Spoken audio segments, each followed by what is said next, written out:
반드시 돈을 내고 식사를 해야 하는 상황을 가정해보자. 사 먹지 않는다면 굶는 수밖에 없다. 그런데 식당이 한 곳뿐이라면 어떨까? 가격과 메뉴 등은 당연히 식당 주인 마음대로 정할 수 있게 된다. 설령 공짜로 마냥 먹여준다고 해도 이 또한 식당 주인이 결정한다.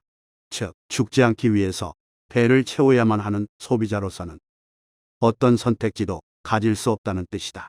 사기 탄핵을 모의하고 실행한 배경, 선거 부정의 최소 침묵. 대체로 동조했던 국민의 힘이 미식당 주인의 입장과 크게 다르지 않을 것이다.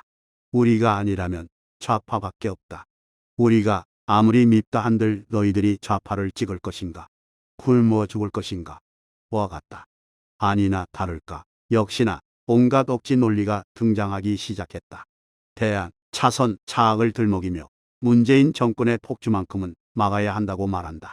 절박한 그 심정들은 이해되지만 저들은 저항과 투쟁이 의무인 거대 제1야당임에도 평소 그저 잠자코 있지 않았나? 사기 탄핵과 선거 부정은 자치하고서라도 도대체 무슨 이유로 우리가 표를 주지 못해 안달이 나야 하는지 이해할 수 없다. 주인된 자로서 최소한의 반성과 변화도 요구하지 않은 채 어떤 긴장감도 없이 선거철만 되면 똑같은 상황이 되풀이된다. 오늘로서 박근혜 대통령은 1453일째 불법 감금되어 있다. 최소한 1453일 동안 저들은 변하지 않았으며 우리는 같은 자리를 맴돌고 있다는 뜻이다. 차라리 담백하고 솔직하게 문재인이 훨씬 끔찍하니까 미워도 표를 줘야겠다라고 말하는 게 전체의 이롭다. 억지 논리는 대체로 선동을 포함할 뿐만 아니라 동시에 선거 치를 때마다 무고한 박근혜 대통령과 자유민주주의의 침을 뱉는 것과 같기 때문이다. 박근혜 대통령을 매개로 자유민주주의를 탄핵한 것이 사기 탄핵의 본질이므로 박근혜 대통령의 명예회복이 곧 자유민주주의의 명예회복이다. 이 가치를 확고히 하지 않고서는 보수라고 할 수 없기에 솔직하지 못한 억지 논리와 선동은 우리 전체를 병들이고 위태롭게 만든다.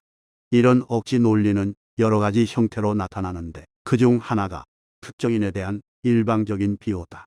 가장 대표적인 게 일부 유튜버에 관한 것인데 평소 반듯한 신념을 가진 것으로 보였던 사람들의 억지 논리와 모순에 깜짝 놀란 적이 있다. 과거 진노를 떠받치는 핵심은 깨시민이었다. 이 깨시민들이 진화하여 노무현을 우상화했고 온갖 억지 논리로 인터넷 공간을 선동의식화한 공로로 오늘날 그럴듯한 명함까지 하나씩 받고서는 밥을 빌어먹고 산다. 여기서 눈여겨봐야 할 것은 이들의 진화 과정이다. 이들은 국민 전체를 서민으로 특정해서 늘 감성을 팔았으며 거짓말을 즐겨했다.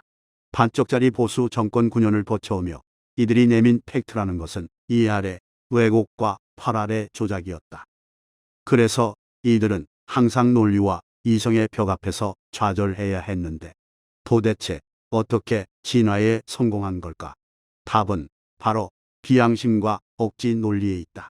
특히 비양심은 대단히 가소롭고 역겹다. 논리와 이성을 인정하는 즉시 개시민 대접받으며 누려왔던 돈과 완장을 잃게 되니까 팩트의 실체가 이 아래 왜곡과 팔 아래 조작이라는 게 드러나면 전부 잃게 될 테니까. 그러니 비양심을 선택하고 이를 정당화하기 위한 억지 논리와 선동만을 늘어놓게 되는 거다.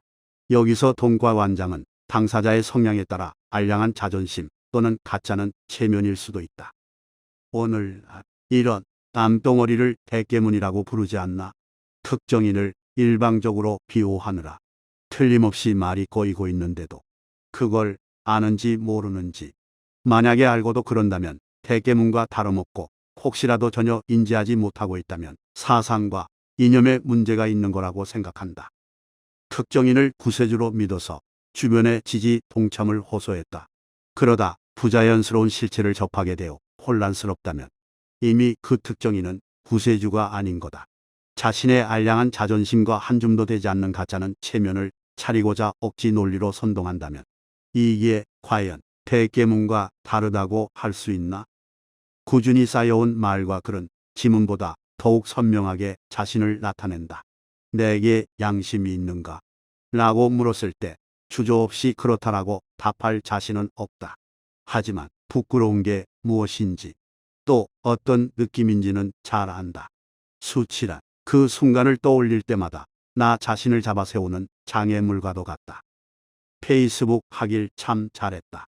틈틈이 기록으로 남긴 나의 사상이 어느 순간 내가 비양심을 선택하려 할 때면 내게 수치를 강요할 테니까. 나 또한 비양심의 경험자이기에 후회하는 과거가 있지만 수치라도 알아서 그나마 다행이라고 생각한다.